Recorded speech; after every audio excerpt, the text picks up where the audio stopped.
וברוכים הבאים לתוכנית שלי, מה שמתמקדים בו גדל. והיום אני אדבר על חשיבות של סדר יום. סדר יום כולל גם פעילות גופנית, מה שעכשיו עשיתי. יש לנו פארק בקצה של השכונה, אז יצאתי לפה. ברגע שאני עושה לי סדר יום, לא משנה מה קורה בחוץ, לי יש מסגרת. ובמסגרת הזאת אני יכולה לעמוד בה, אני יכולה להפר אותה, אבל יש לי מסגרת. אם אין לי מסגרת, אין לי גם את מה להפר, ואין לי על מה לשמור, ובעצם בעיקר אין. וכשיש מסגרת ומתמקדים במה שיש, הרבה יותר קל לבצע בפועל. אני יודעת שברגע שאני יוצאת לעשות ספורט בבוקר, במהלך שאר היום זה ייטיב איתי, זה יעשה לי טוב, זה ישפר לי את המצב רוח. ולכן גם אם קשה לי מאוד, אני הולכת ואני עושה את זה. ארוחות מסודרות, בוקר, צהריים וערב. נכון, זה קשה לחתוך ירקות, זה מתיש לחכות שהחביתה תהיה מוכנה, זה מעצבן לעשות את כל התהליך הזה שוב ושוב ושוב ושוב ושוב. אבל כשאני מתיישבת לאכול את הארוחה שהכנתי לי, ואני מסיימת אותה והיא ערבה לחכי, והיא בדיוק לטעמי, והיא עשויה מהחומרים שעושים טוב ליקום ולי, אז אני ארגיש הרבה יותר טוב. אלה שתי דוגמאות של פעילות גופנית ושל אכילה, שבעצם אני ממקמת אותם באופן קבוע בסדר היום שלי, ואני מתמקדת בהם. ולא משנה שזה קשה לי בהתחלה. תמיד בהתחלה זה קשה, ואחר כך זה מרגיש הרבה הרבה יותר טוב ואפילו נפלא. אז זה מה שרציתי לתת לכם היום, ממני, באהבה. יום נפלא. בוקר טוב, רונה גאון! בוקר נפלא. האם לך יש מסגרת מסוימת? כן, אני חושב שסדר בחיים יוצר סדר במחשבה.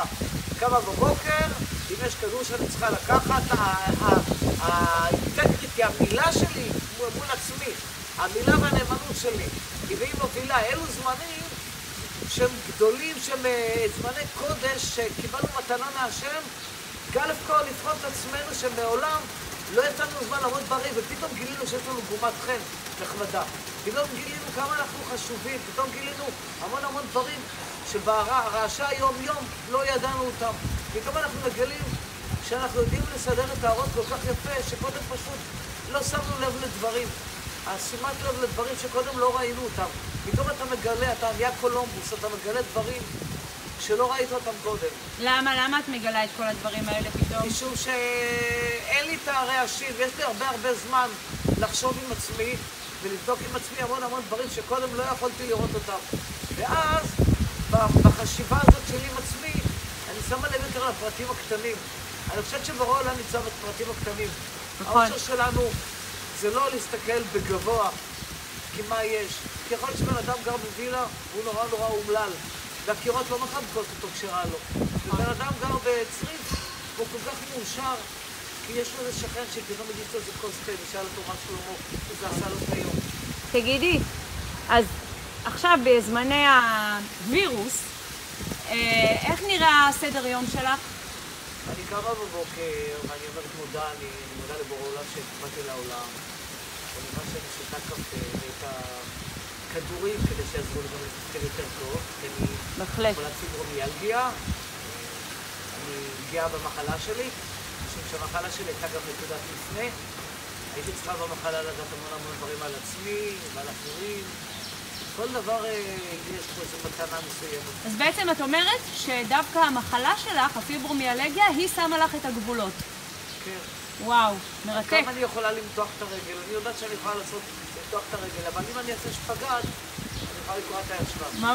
ממש ככה. תודה רבה, רונה גאון, תודה רבה לך. אני אשמח לחזור תמיד. את תמיד מוכנה ומוזמנת, מוזמנת מאוד. תודה. ביי ביי. תודה, ביי. לא, זה רגע, זה יצא וידאו.